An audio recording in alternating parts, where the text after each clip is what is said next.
សូមជម្រាបសួរកូនៗទាំងអស់គ្នាជាទីស្រឡាញ់ថ្ងៃនេះលោកគ្រូមានមេរៀនថ្មីមួយទៀតទាក់ទងនឹងមេរៀនភាសាខ្មែរថ្នាក់ទី7មេរៀនទី10ដែលមានចំណងជើងថារឿងត្រីចម្ពុះដាវកូនៗចូលមើលរូបភាពនេះកូនៗណាបាទនេះតំណាងឲ្យស្ដេចហើយបាទបញ្ជាទាហានរបស់គាត់ណានេះត្រីចម្ពុះដាវនេះបើយើងអានឲ្យកាន់អត្ថបទយើងយល់ហើយណានេះគឺជាដើមចេកបាទត្រីចម្ពុះដាវនៅជាប់ដើមចេកហើយបាទអញ្ចឹងយើងចូលអានអត្ថបទយើងឲ្យយល់កាន់តែច្បាស់ណាបាទ1 2 3កាលពីព្រេងនាយមានត្រីចម្ពុះដាវជាច្រើនមកនៅកកកុញក្នុងទឹកសមុទ្រជុំវិញប្រទេសសង្ហបុរីរលកសមុទ្រធំបាននាំត្រី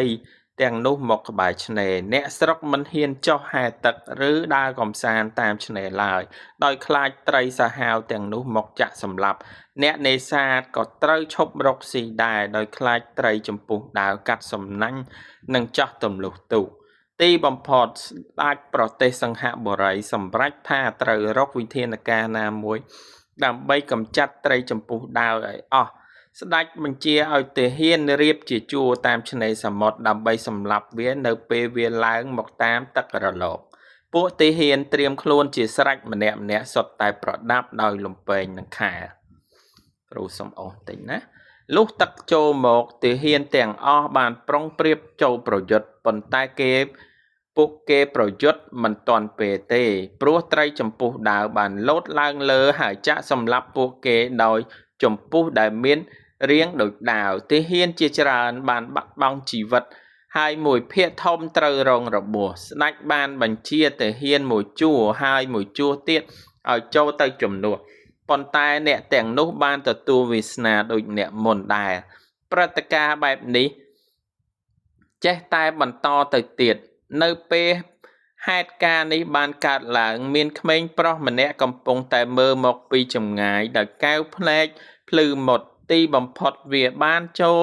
ទៅជិតស្ដេចហើយទូលថាហេតុអ្វីក៏ព្រះអង្គទុកឲ្យទាហានទាំងនេះស្លាប់យ៉ាងនេះស្ដេចឆ្លើយអានាងតាឲ្យអញធ្វើអ្វីកើតក្រៅពីនេះទៀតក្មេងនោះទូលស្ដេចថាបើព្រះអង្គតម្រៀបដើមចេកតាមឆ្នេរសមុទ្រវិញត្រីទាំងនោះមកជាបញ្ឈប់សកម្មភាពវាហើយក៏គ្មានមនុស្សស្លាប់តទៅទៀតដែរស្ដេចភ្ញាក់ព្រឺតនឹងសំណើដ៏ឆ្លៀសវៃរបស់ក្មេងនោះស្ដេចក៏បញ្ជាឲ្យពួកទាហានកាប់ដើមចេកជាច្រើនយកមកតម្រៀបជាជញ្ជាំងតាមឆ្នេរសមុទ្រមួយរំពេចពួកទាហានទាំងនោះក៏ប្រតិបត្តិតាមបញ្ជាស្ដេចភ្លាមព្រោះមានចំការចេកមួយយ៉ាងធំនៅក្បែរនោះបន្តិចមកទឹកសមុទ្រក៏បោកមកដល់ទៀតទឹកសមុទ្រមានពណ៌សព្រាតលាយឡំដោយត្រីចម្ពុះដាវមីដេដាស់រលកសមុទ្រជះមកលើជញ្ជាំងដើមចេកនាំយកត្រីចម្ពុះដាវជាច្រើនមកលុះរលកសមុទ្រថយមកវិញត្រីចម្ពុះដាវចាក់ជាប់នៅស្រទាប់ចេកទុនរាប់ពាន់ក្បាលពួកទាហានក៏នាំគ្នាកាប់យកតាមទំនើងចិត្តកាលនេះចេះតែប្រព្រឹត្តទៅរហូតទាល់តែគ្មានត្រីចម្ពុះដាវមួយសោះនៅក្នុងសមុទ្រស្ដេចរីករាយណាស់ដោយទតឃើញត្រីចម្ពុះដាវស្លាប់ផុតពូជហើយប្រជាជនបានប្រកបរបរនេសាទនិងមកលេងកម្សាន្តតាមសមុទ្រតាមបំណងប្រាថ្នាដូចដើមវិញ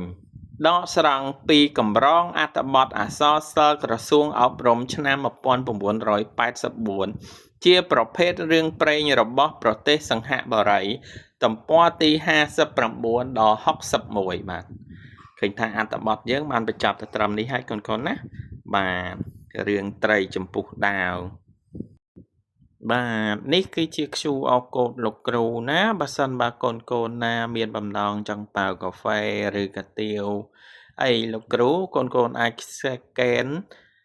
តាមរយៈ QR code នេះបានលោកគ្រូសូមអរគុណទុកជាមុនណាបាទ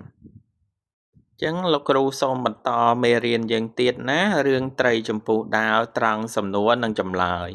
ទី1តើរឿងនេះមានប្រភពមកពីណាកូនណាឆ្លើយបានអត់កូន ចម្លើយមានប្រភពមកពីរឿងព្រេងប្រទេសសង្ហបុរី ទី2តើតួអង្គណាជាតួអង្គឯកនិងតួអង្គរងបាទតួអង្គឯកគឺក្មេងប្រុសម្នាក់និងតួអង្គរងគឺជាស្ដេចទី3ហេតុអ្វីបានជាស្ដេចបញ្ជាឲ្យពួកទាហានសម្លាប់ត្រីចម្ពោះដាវកូនមានមូលហេតុគេកូនណាបានជាស្ដេចបញ្ជាឲ្យពួកទាហានសម្លាប់ត្រីចម្ពោះដាវព្រោះត្រីចម្ពោះដាវបានសម្លាប់មនុស្សជាច្រើនជាពិសេសធ្វើឲ្យពួកអ្នកនេសាទមិនហ៊ានចុះទៅនេសាទព្រោះខ្លាចត្រីចម្ពោះដាវសម្លាប់ទី4តើបំណងប្រាថ្នារបស់ស្ដេចក្នុងការបញ្ជាឲ្យពួកទាហានសម្លាប់ត្រីចម្ពោះដាវបានសម្រេចជោគជ័យដែរឬទេកូនបានជោគជ័យអត់ចម្លើយបំណងប្រាថ្នារបស់ស្ដេចក្នុងការបញ្ជាឲ្យពួកទាហានសម្លាប់ត្រីចម្ពោះដាវមិនបានសម្រេចជោគជ័យទេព្រោះត្រូវត្រីចម្ពោះដាវសម្លាប់ពួកទាហានវិញមកជាបន្តបន្ទាប់បាទសំណួរទី5ចូលរកការអាកាសនៃរឿងបាទចម្លើយកូនណាការអាកាសនៃរឿងកាលពីព្រេងនាយទីបំផុតពេលទឹករលកពេលទឹកសមុទ្រចូលបន្តិចមកអាកាសប្រទេសសង្ហបុរីក្នុងសមុទ្រឆ្នេរសមុទ្របាទសំណួរទី6តើរឿងនេះមានតម្លៃអប់រំដូចម្ដេចចម្លើយរឿងនេះអប់រំឲ្យយើងចេះដោះស្រាយបញ្ហាដោយប្រើប្រាជ្ញាកូនណាបាទប្រើកម្លាំងពុំអាចឈ្នះត្រីចម្ពោះដាវបានទេណាពេលខ្លះយើងត្រូវការប្រើប្រាជ្ញាបាទឲ្យត្រីចម្ពោះដាវមាត់របស់ត្រីចម្ពោះដាវហ្នឹងជាប់នឹងដើមចេកទៅបើចឹងត្រីចម្ពោះដាវហ្នឹងរើពំរួចទេរើចេញពីដើមចេកហ្នឹងអត់រួចទេបើចឹងយើងមានឱកាសអាចចាត់ការត្រីចម្ពោះដាវនឹងបានព្រោះអីត្រីចម្ពោះដាវហ្នឹងគឺអាវុធរបស់ត្រីហ្នឹងគឺនៅមាត់ដូចជាដាវចឹងបាទមុតស្រួចបាទឃើញថាអត្ថបទយើងបានបញ្ចប់តែត្រឹមនេះហើយកូនណាជាចុងបញ្ចប់នេះលោកគ្រូសូមជូនពរកូនទាំងអស់គ្នាឲ្យទទួលបានសុខភាពល្អនិងជោគជ័យក្នុងការសិក្សាទាំងអស់គ្នាលោកគ្រូសូមអរគុណនិងសូមជម្រាបលា